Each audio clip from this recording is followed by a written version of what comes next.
இல்ல அதுதான் இப்ப பாத்தீங்கன்னா அந்த யூனிவர்சிட்டியில நடந்த விவகாரத்தை பொறுத்த வரைக்கும் பல முக்கியமான நபர்கள் தலையிட்டு இருக்காங்க. இதுல வந்து நடராசன் அப்படிங்கிற பேரை பயன்படுத்துறாங்க. ஆனா வந்து அண்ணாமலை யார் அப்படின்னு குறிப்பிடல. என்ன காரணம் அப்படின்னா இந்த சம்பவம் குறித்து ஏன் தமிழக முதலமைச்சர் அவர்கள் வாய் திறந்து பேச மாட்டேங்கிறார், தெளிவுபடுத்த மாட்டேங்கிறாங்க. சோ இந்த சம்பவத்துல வந்து கரெக்டா தான் நீதிமன்றம் செயல்பட்டு இருக்கிறது, காவல்துறை செயல்பட்டு இருக்கிறது.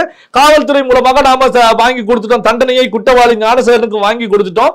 இது வந்து ஞானசேகரன் மட்டும்தான் இண்டிவிஜுவலா இது போன்ற கொடுமைகள்ல கொடூர செயல்கள்ல ஈடுபட்டாங்க அப்படிங்கிறத தமிழக அரசாங்கம் அல்லது திமுகவில் இருக்கக்கூடிய சீனியர் தலைவர்கள் யாருமே பெரிய அளவு உறுதிப்படுத்தாத ஒரு சூழல்லாம் இருந்துட்டு இருக்கு. இப்படியான ஒரு சூழ்நிலையில் தான் அண்ணாமலை அவர்களை பொறுத்த வரைக்கும் யார் அந்த நடராசன், அதே நேரத்தில் வந்து பாத்தீங்கன்னா 48 மணி நேரத்துக்குள்ளார திமுக தரப்புல இருந்து தமிழக முதலமைச்சர் மு.க. ஸ்டாலின் தரப்புல இருந்து இது குறித்து தெளிவுபடுத்தலைன்னா நான் யார் அப்படிங்கிறத வெளியிடுவேன் அப்படின்னு சொல்லி தமிழக அரசாங்கத்துக்கு முதல்வர் ஸ்டாலின் அவர்களுக்கு ஒரு கெடு விதிச்சிருக்காங்க. 48 மணி நேரம் கெடு விதிக்கப்பட்டிருக்கு.